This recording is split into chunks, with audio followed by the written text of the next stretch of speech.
Katie's so different than any other Cinderella I've seen. She has like way more attitude. She's not this like innocent, meek. Exactly. I didn't want. That's what I didn't want. I didn't want her to play the victim and be this like weak character that you're just like, come on, like man up, and you know. I felt like she's a little bit sassy. She's very sarcastic, and she's, you know, she stands her ground but sort of knows her role at the same time. So, yeah, I love that you pointed that out because I didn't want her to be this, you know, sort of pathetic. I feel like even the original one, the original Cinderella, she was just a pretty face and she was really sweet, and so like kind of felt sorry for her and you wanted her to.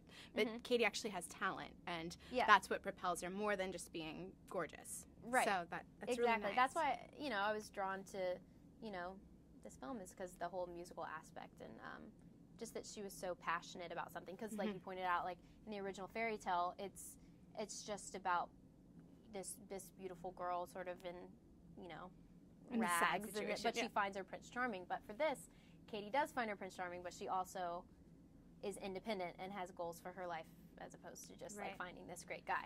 And you had to kiss Freddie Stroma, which is had probably to. so Against traumatic. My will. It's horrible. How did you cope with that? It was great. It was fine. I would do it again.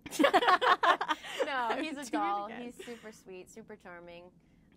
We had a good time. We all became really close. And did you guys ever jam at all? Because I know he plays the guitar and stuff. He's great. Really? I don't play guitar, so I would have jammed.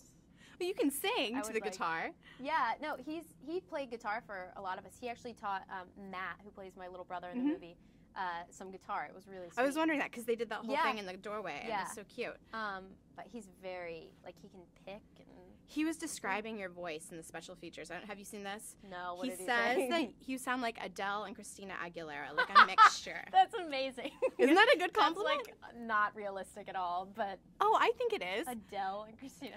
And Whitney Houston and Mariah. Celine Dion. Everyone. Wonderful. No, that's very flattering, and I don't even know. That's very sweet.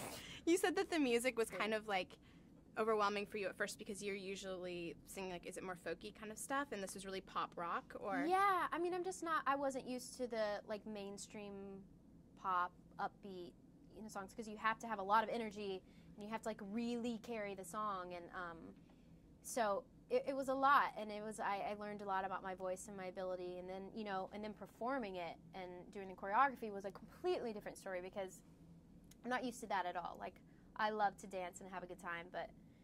So, well, is this something that we're going to see more? Are you kind of planning an album now? Yeah, I mean, I think that's, you know, in the cards. I hope so.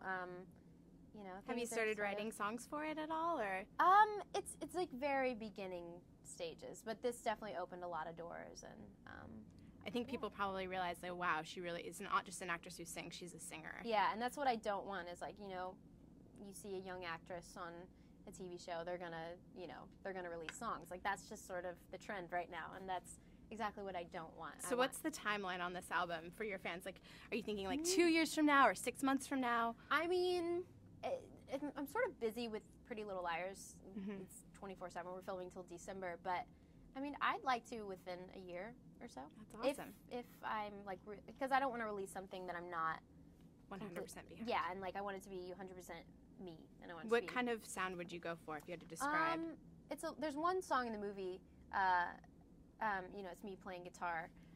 It's called Extraordinary, and it's sort of, you know, it's kind of folky-ish, kind of country, more organic and real. And you know, I feel like if I were to release songs, I would want it to be, you know, lyrically driven and like musically driven, as opposed to, you know, I love the songs in the movie, and I love, you know, mainstream pop hits, but just more about the lyrics, I think, because that's really what I connect to with the song.